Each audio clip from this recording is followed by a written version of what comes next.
Selamat berjumpa kembali saudara-saudara sekalian. Di kesempatan yang indah ini kita akan membahas bersama-sama terkait dengan bagaimana pemeriksaan perkara pidana di pengadilan, di mana dalam prakteknya sebelum pengadilan itu memeriksa suatu perkara pidana, ada beberapa hal yang diperhatikan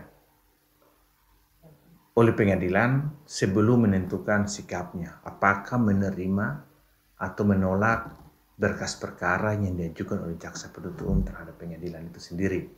Nah, yang pertama yang diperhatikan adalah terkait dengan kewenangan atau kompetensi dari pengadilan tersebut.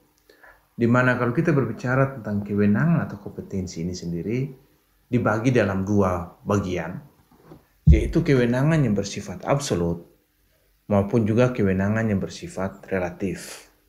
Nah, terkait dengan kewenangan yang bersifat absolut, kita ketahui bahwa di dalam negara ini ada 4 bentuk atau 4 macam pengadilan.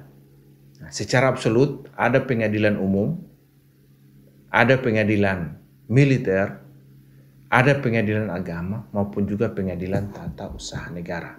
Nah, masing-masing pengadilan ini mempunyai kewenangan secara absolut masing-masing.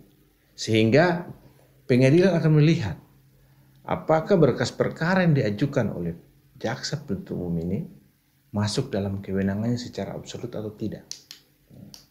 Yang berikut, selain kewenangan absolut, ada kewenangan yang bersifat relatif. Nah, kewenangan yang bersifat relatif ini yang pertama dilihat berdasarkan locus delicti. Artinya bahwa di mana tindak pidana itu terjadi.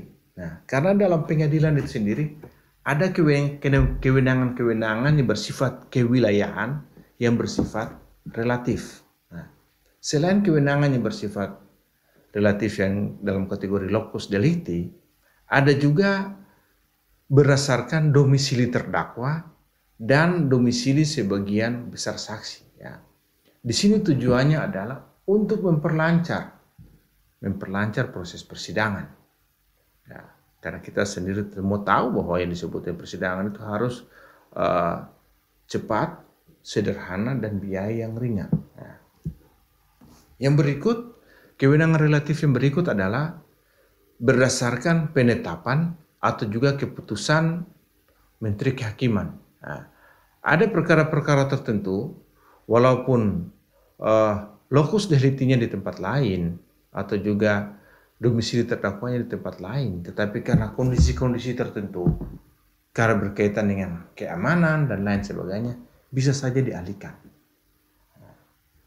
Dan kewenangan relatif yang berikut terkait dengan tindak pidana yang terjadi di luar negeri, maka secara relatif kewenangan itu ada pada Pengadilan Negeri Jakarta Pusat.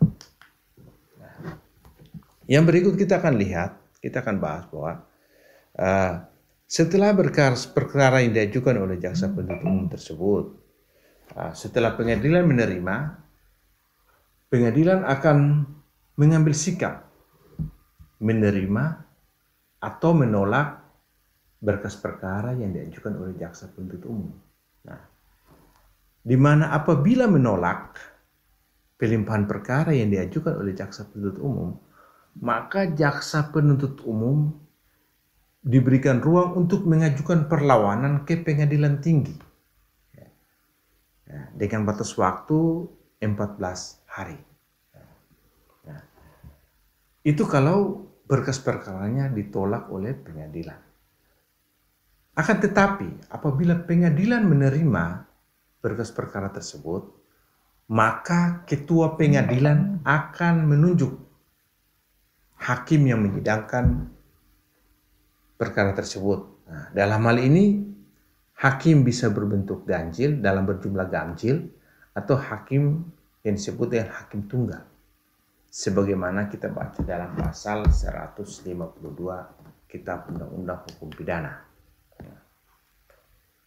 Yang berikut, setelah diterima dan persidangan dilaksanakan, maka ada beberapa prinsip.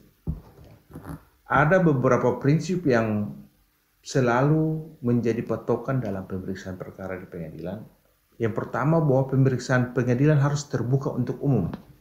Nah, jadi hakim dalam memeriksa suatu perkara, hakim akan menyatakan persidangan terbuka dan dibuka untuk umum.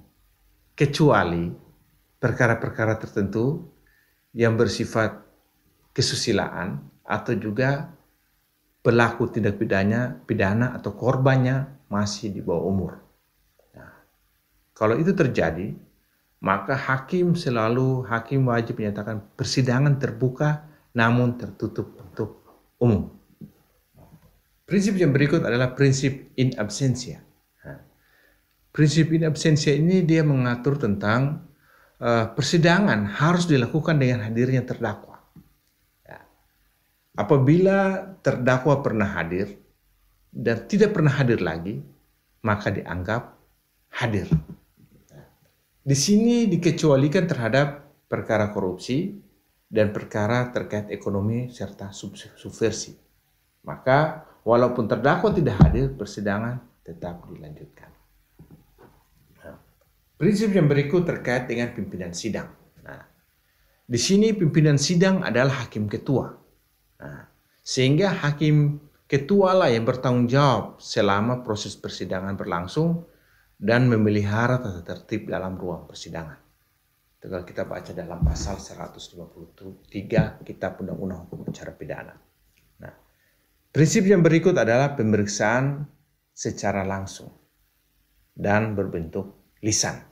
Nah, dan prinsip yang berikutnya lagi bahwa dalam proses persidangan, keterangan terdakwa maupun keterangan saksi harus disampaikan secara bebas.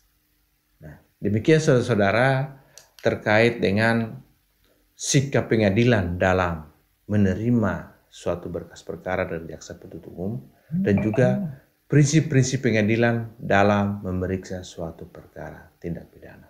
Semoga hal ini bermanfaat bagi kita semua. Terima kasih.